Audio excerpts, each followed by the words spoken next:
What's up, guys? Welcome back to the Morning Brew podcast. If you're new here, I'm your host, Kayla, and I'm bringing you authentic conversations with creatives to learn about the human experience behind their art.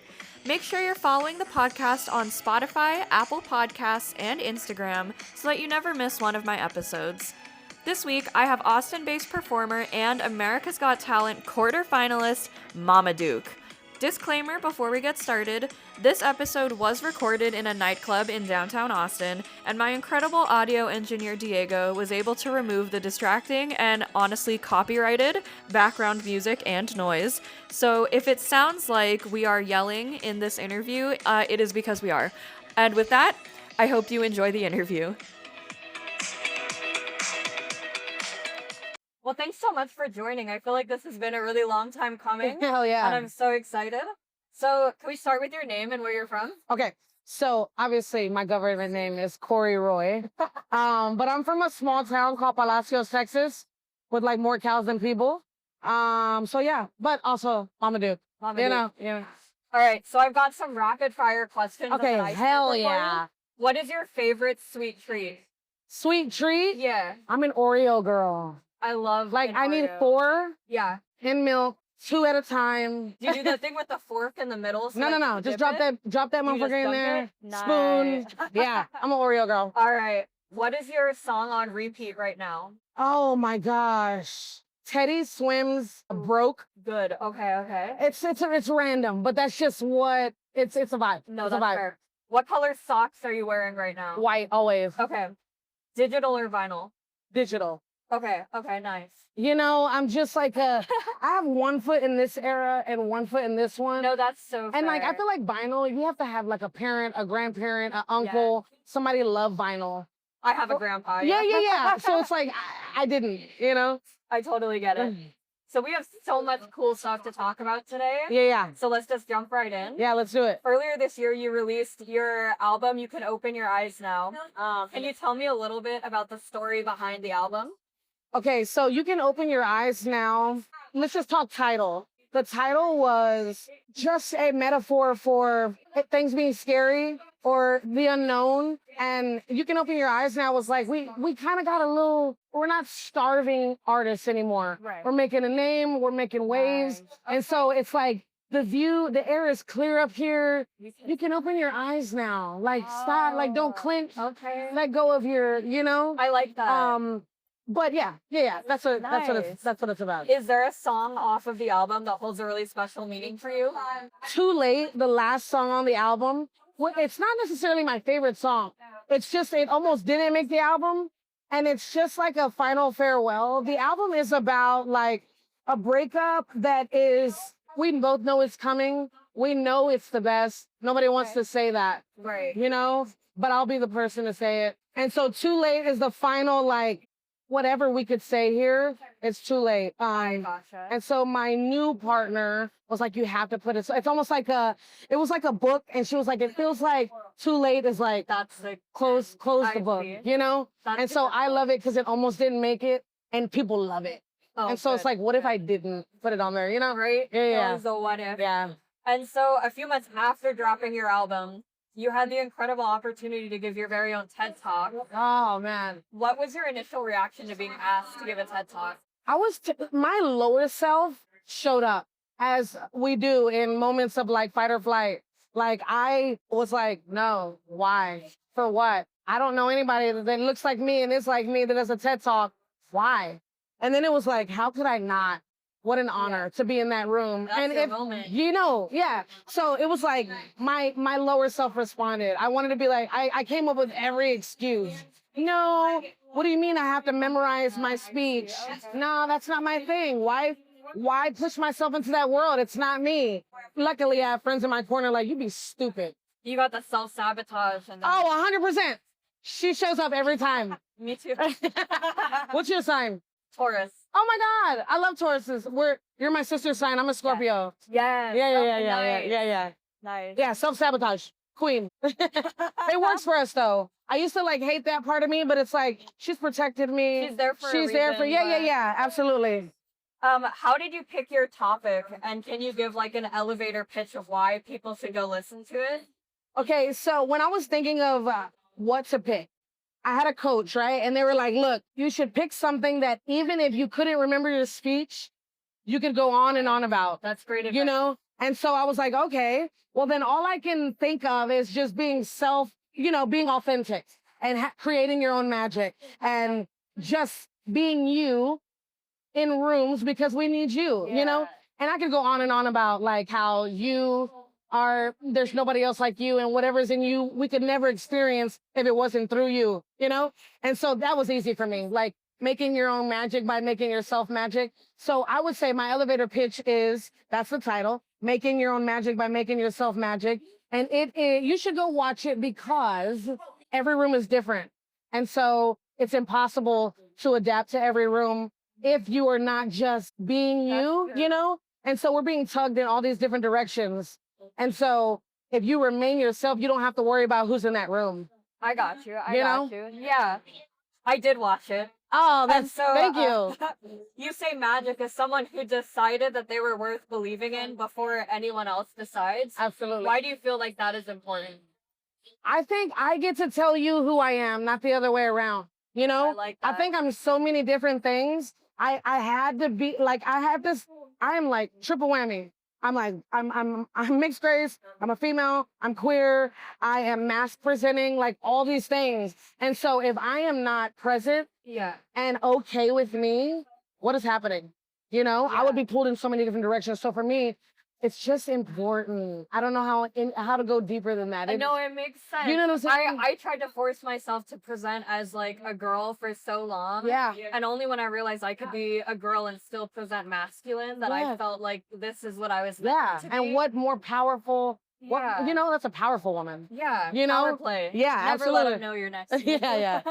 And so I've been building up to this, but you were on season 20 of America's Got Talent most recently. Congratulations. Thank you. So let's unpack everything. Walk me through that day. How did that all go down? Oh my God. So it's 4 days. And when you first get there, luckily they do not throw you to the wolves. And what I mean throw you to the wolves is you don't land and perform. Gotcha. You land, you go on set. Your first day is somebody else's fourth day. And so you perform on your fourth day. So the first day you go in and you're seeing everything, you get to watch people on their fourth day perform. But this is my first day, so I'm here for photo shoots. I'm here for interview. I'm here to soak all this in. Second day is rehearse. I got to touch the stage. I got to see, did I want in-ears? Did I just want a mic? I see. You know? Okay. And so, oh my God, it was crazy. It felt like a circus. I believe that. It was like, I saw the video where the guy's juggling and you're like, I'm like, what is happening? I have to go on after the juggler, that you know? should be a meme. It's really funny. Yeah. So do they tell you if you're going to be on TV beforehand, or is that like a surprise after? Here's the thing, without going too much into it. Sure. I got 4 yeses, standing ovations, and it felt like magic. And so there's no way I'm going to TV. Right. You know? But they don't tell you beforehand. But they know, no. Absolutely not. I could go out and bomb. I feel it. You feel me? Some people like forget their lyrics. Some people just crash their audition. I've watched those compilations as well. Yeah, which is cool. Some of my friends made it to TV and got no's. But that's what's beautiful about making your own magic. Yeah. Because there was something in you that was still so good that you still made you still made television. Yeah. Even though you didn't make it. Yeah. So I have to know, did you black out while you were performing? Yes. Because I know I talk about this all the time. I black out even on like phone calls because I get so anxious. Yeah. Okay. Listen, there is no angst like that angst. There is nothing you can do to prepare. There is nothing. You don't know that kind of nervous. Like, was that you speaking, or was that like someone else from deep within that just came out? I don't know who that was. I don't know her, but she's surfacing more and more these days. Yeah. Here's the thing: you go out. Yeah. They hand you your mic, and you see Simon Cowell there. Yeah. And Scary Spice, obviously, and Sophia and Howie. Sure. But it's like Simon fucking Cowell. Yeah. And Scary Spice, who you've naturally had to be your whole life. Yeah. I couldn't be sporty. You're the black girl. Right. You're scary. You know? And then here's the thing. Just say it was this. The cameras are on you. That's so true. And good or bad, this could be on TV. Yeah. Forever. That's so true. And so somebody goes, what are you doing? What are you singing? Cool. Go. Right. And you're like, because they ask you questions before yeah. too. I'm like, if Simon Cowell asked me, how are you? I'd be like, not well. I'm 17. I'm not. I'm not, but I feel like people think that you know the questions before. Not true. He could have said, do you have any pets? I'd be like, he is there. They are there to get you out of you. Tell me about you. I would cry. And so I know I wanted to, but luckily she blacked out. Right. And so what my body protected itself. What was it like for you to have these incredible people that you've grown up with react to your song? Here's what's beautiful about all of it. People are asking me like, what is the compliment that stuck? For me, when Simon said, you're a great writer and I love your personality, it was just like, in 2 minutes, you've taken me in and established I'm a great writer and you love my personality. A personality compliment is like the highest it's compliment like, fuck the music. Thank you, Simon. Fuck the music. Yeah. Absolutely. Simon thinks Simon sees me, you know? So, yeah, absolutely. That was the best. And did you write that song specifically for the audition? So here's what happened. I had the song already. Ooh, feels so, I had that song. But when I was going on the show, of course, I sauced it up. I'm like, oh, it would be cool to have a moment of like, Simon's over here like, what you... And to name drop, I knew that the song was catchy. And that if I could land these lyrics. Oh, they eat that shit up. Then boom, I'm golden. You're like, and it just worked out in my favor. Because they could have been like, think about it. Simon could have been like, a bit cheesy, but he could have. And we would have been like, all right, it was kind of cheesy, But it just worked out. I like cheese, so... I love queso too. I love a cheese. And so you mentioned that you work multiple jobs in that audition. Yes. How is it for you performing on America's Got Talent and then coming back to your kids at the Y? Here's the thing. What's beautiful is like, it's the Y. And so... when people like have to go back to their crummy jobs, it's just like not a thing. No, but that's like your family, right? That is, like these kids. I am literally a celebrity to them. Student crying or whatever else, reacting. That is so cool. It's just, and what's crazy is she's one of the girls at the beginning of the year that like the kids slowly started, I wear jerseys that say Mama Duke. Or like I'm in my phone and they're like, what's your Instagram? These kids are crazy. Yeah. And so they're like, one kid was like, I found you on Instagram, and then they start talking, right? I taught summer camp, I know this vibe. Yeah. So the same little girl told me at the beginning of the year, if you're a celebrity, they'll talk. I'm like, first of all, I didn't say I was a celebrity. If you're a celebrity, if you're getting money for music, why are you here at the Y? I'm like, girl, I got these bills. About that, yeah. I got these bills. and I don't like when my art money goes to the light bill. I totally get that. It feels like I'm working I don't like it. And so I've always had a 9-to-5 because I like extra shit. Right. I'm the same way. Yeah. I work my 9-to-5 before I do like this kind of stuff. Yeah. So like I clarify when I say coming back to the Y, I don't mean like, oh, it's a bad job. Oh, no. But just like, how surreal is it that you get to do this, but also tomorrow you're going back to work, right? Like, so what's really cool is I'm starting to be able to incorporate them in things. Oh, that's so cool. So Wednesday, I emceed and performed at the MLS All-Star Game at Q2 Stadium, and 20 of my kids got to be with me on the field. Wow, that's and meet the players, and got to be right there while I announced the players. And so it's like, it's just like one. Oh, and this is what it's all about. Yeah, right? it's for kids to see, be like, okay, whoa, yeah. People have regular jobs and can be great at things. Absolutely. That's what I want them to take away from this. Like, what? We play Uno all day, and now she's on TV. And she came back. Gonna play Uno again. Yeah. And we're playing Uno No Mercy, the new one. Yeah. That one is so bad. No mercy. I'm not one of those, like, let them win. I'm like, they need to learn. Yeah. They need to learn. Draw 4, girl.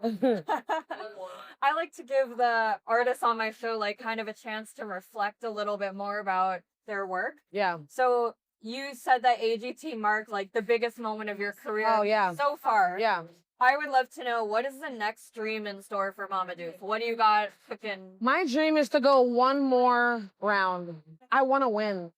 I feel like I can win.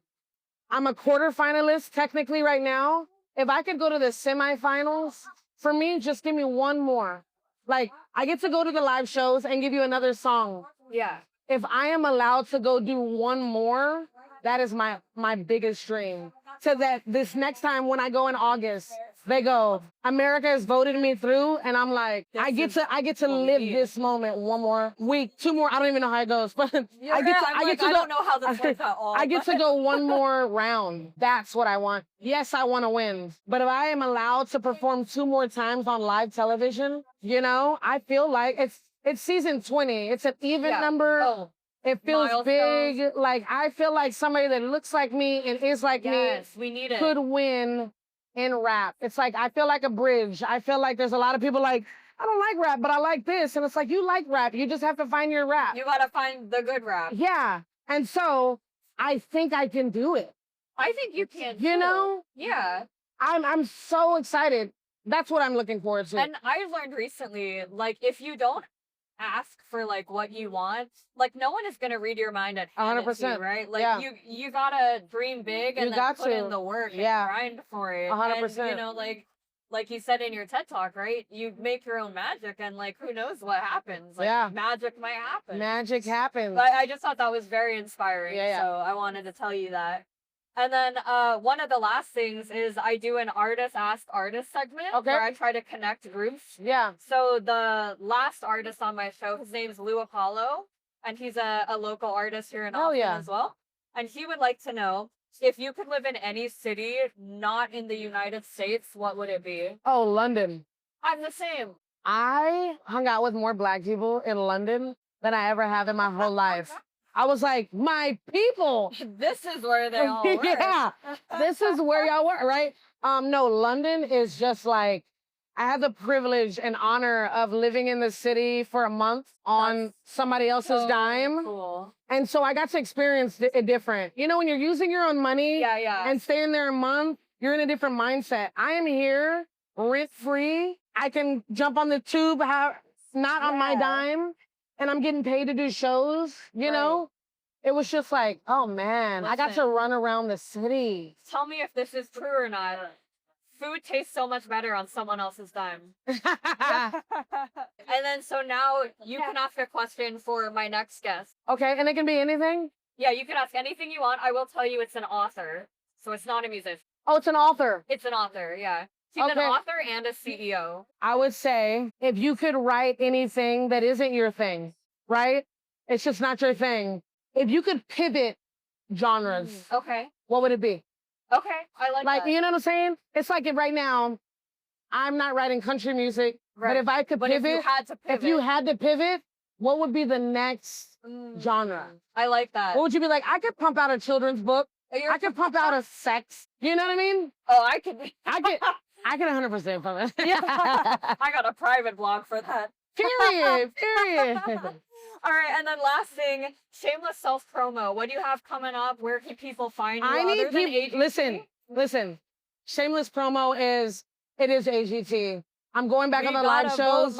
We gotta vote. We need that vote. Yes. You know, it's the only voting that matters and that is real. Ma'am, that's what we need. The people's champion. Yes, that's what I need. You know, people to vote and tune in. Hell yeah. You know, because I just see it like it's something about somebody around you winning, and it's Austin, and nobody owns that skyline. Yeah. And I'm not putting my name on it. I'm just saying, when you look at the Houston skyline, it's Beyonce, it's Lizzo, it's UGK, it is Meg Thee Stallion, it is Slim Thug, it is all these people. You look at Austin skyline, and it's like Willie Nelson, you know, which is beautiful, Black Pumas, but you know what I'm saying? Yeah. And so it's like one of our own could. We need that. Could, and that's all I need. Yes. You know? And all your music is streaming wherever. Yeah. All of it. Yeah. Hell yeah. All of it. We just hit 1.5 million streams. Oh, dude. I feel so good to be you. That's hella fast. Wow. Feels good. This is what feels good. It's like Crocs sent me shoes. And you're gonna have your own like gibbets soon. Yes, that's what I mean. They sent me these little hearts that you push them and it goes, ooh, feels so good. Oh, that's so cute. So it's like, that's what's cool. It's like companies are like, record labels are like, hey, can you take a meeting? And I'm like, I'm doing the show right now. I would love to I'm read. playing Uno right now. Y'all gonna have to I'm wait. doing Uno no Mercy. Nah. Yeah.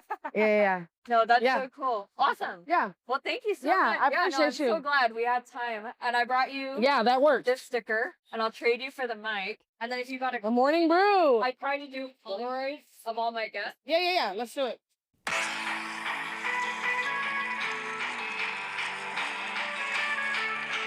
That's all for today's episode, guys. Thank you so much for listening.